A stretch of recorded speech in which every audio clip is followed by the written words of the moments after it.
Martin ಚಿತ್ರ ಇವತ್ತು ಇಷ್ಟೊಂದು ಪಬ್ಲಿಸಿಟಿಯನ್ನ ನೀವು ಮಾಡ್ದೇನೆ ತಗೋತಾ ಇದೆ. ಇವತ್ತು ಫಸ್ಟ್ ಮೀಟ್ ಅಂತ ಇದ್ರಿ, ಅಭಿಮಾನಿಗಳ ಬಗ್ಗೆ ಏನ್ ಹೇಳಕ್ ಇಷ್ಟಪಡ್ತೀರಿ? ಅಣ್ಣ ಟೀಸರ್ ಬಿಟ್ಟಿದೀವಿ, ಆಮೇಲೆ ಫಸ್ಟ್ ಲುಕ್ ಬಿಟ್ಟಿದೀವಿ, ಇವಾಗ ನೆಕ್ಸ್ಟ್ ಟ್ರೈಲರ್ ಬಿಡ್ತಾ ಇದೀವಿ.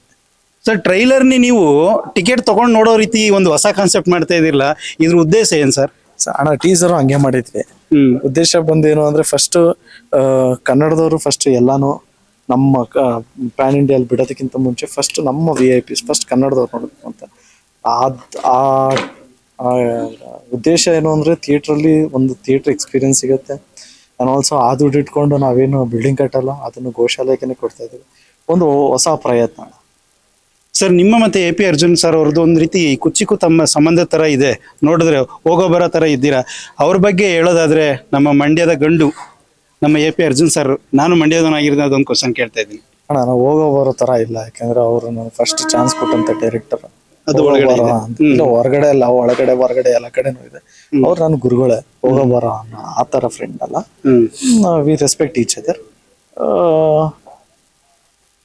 ಈಗ ಒಟ್ಟಿಗೆ ಇನ್ನೊಂದು ಸಿನಿಮಾ ಮಾಡ್ತಾ ಇದೀವಿ ಅಂದಾಗ ನಮ್ಗೆ ಆದಂತ ಒಂದು ರೆಸ್ಪಾನ್ಸಿಬಿಲಿಟಿ ಇದೆ. ಲವ್ ಸ್ಟೋರಿ ಎಕ್ಸ್ಪೆಕ್ಟ್ ಮಾಡ್ತಾರೆ, ಈ ಆಕ್ಷನ್ ಸಿನಿಮಾಲು ಲವ್ ಸ್ಟೋರಿ ಎಕ್ಸ್ಪೆಕ್ಟ್ ಮಾಡ್ತಾರೆ ಅಂದಾಗ ಅದಕ್ಕೆ ಆದಂತ ಸ್ಟೋರಿ ಸ್ಕ್ರೀನ್ ಪ್ಲೇ ಮಾಡಿಕೊಂಡು ಸ್ವಲ್ಪ ಜಾಸ್ತಿನ ಹೋಮ್ವರ್ಕ್ ಮಾಡಿರೋಂಥ ಚಿತ್ರ ಮಾರ್ಟಿನ್. ಸರ್, ಇವತ್ತು ಕನ್ನಡ ಚಿತ್ರರಂಗದಲ್ಲಿ ಹಲವಾರು ಚಿತ್ರಗಳು ಬಿಡುಗಡೆ ಆಗ್ತಿವೆ. ನಿಮ್ಗೆ ಗೊತ್ತಿರುವಂಗೆ 2-3 ದಿನನೂ ಕೂಡ ಥಿಯೇಟ್ರಲ್ಲಿ ನಿಂತ್ಕೋತಾ ಇಲ್ಲ. ಆದರೆ ಯಾವುದೇ ಇಂಟ್ಸ್ಗಳು ಗೊತ್ತಿಲ್ಲದೆ ಇರುವಂಥ ಮಾರ್ಟಿನ್ ಚಿತ್ರ ಇಷ್ಟೊಂದು ಪಬ್ಲಿಸಿಟಿ, ಇಷ್ಟೊಂದು ಒಂದು ಉಳ್ಕೊಳ್ಳೋದಕ್ಕೆ ಅಭಿಮಾನಿಗೆ ಏನು ಹೇಳಕ್ಕೆ ಸರ್? ಅಲ್ಲ, ಜನಗಳು ಏನಕ್ಕೆ ಥಿಯೇಟ್ರಿಗೆ ಬರ್ತಾ ಇಲ್ಲ ಅನ್ನೋದಕ್ಕೆ ಏನೇನೋ ಊಹಾಪೋಹಗಳು ಅಲ್ಲದೆ, ಅಣ್ಣ ಮುಂಚೆ ಕೇಳಿ ಮುಖಾನೇ ಕಾಣಿಸ್ತಾರೆ, ಊಹಾಪೋಹಗಳಲ್ಲ ಅಲ್ಲದೆ ಜೆನ್ಯೂನ್ ರೀಸನ್ ಏನು, ಮಾರ್ಕೆಟಿಂಗ್ ಸರಿ ಇರಲ್ಲ, ಇಲ್ಲಾಂದ್ರೆ ಸ್ಟೋರಿ ಸರಿ ಇರಲ್ಲ. This is genuine. ಅದಕ್ಕೆ ಏನೋ ಬಣ್ಣ ಎಲ್ಲ ಕತೆಗಳನ್ನ ಕಟ್ಟಿ ಇನ್ನೇನೋ ಹೇಳೋದು ಅದು ಸರಿ ಇಲ್ಲ. ಸಿನಿಮಾ ಚೆನ್ನಾಗಿದ್ರೆ ಜನಗಳು ಯಾಕೆ ಬಂದಿಲ್ಲ? ಈಗ ಕಲ್ಕಿಗೆ ಇಲ್ಲೇ ಕರ್ನಾಟಕದಲ್ಲೇ ಓಡಿತಿತ್ತು. ಹೌದು ಸರ್, ಹೌದು. ಬೇರೆ ಅಮೆರಿಕಾಯಿಂದೆಲ್ಲ ಬಂದು ನೋಡೋಲ್ಲ, ಕರ್ನಾಟಕದವರೇ ನೋಡಿತಿತ್ತು. ಸಿನಿಮಾ ಚೆನ್ನಾಗಿದ್ರೆ ನೋಡ್ತಾರೆ ಸರ್.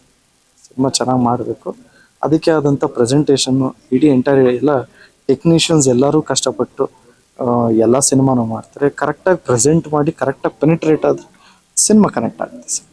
ಸಾಮಾನ್ಯರಲ್ಲಿ ಸಾಮಾನ್ಯರ ಥರ ವರ್ತಿಸುವಂಥ ಒಂದು ಜೀವ ಅಂದರೆ ಅದು ನಮ್ಮ ಧ್ರುವ ಸರ್ಜಾ ಅವರು. ಸಿನಿಮಾದಲ್ಲಿ ಬೇರೆ ನೋಡಿ, ರಿಯಲ್ ಆಗಿ ನಮ್ಮನ್ನು ಕರೆದು ಮಾತಾಡಿಸ್ತಾರೆ. ಅಂಥ ಒಂದು ಜೀವದ ಒಂದು ಅದ್ದೂರಿ ಕನ್ನಡ ಚಿತ್ರ ಇಡೀ ಪ್ರಪಂಚದಾದ್ಯಂತ ಸದ್ದು ಮಾಡ್ತಾ ಇದೆ, ಅದು ಮಾರ್ಟಿನು.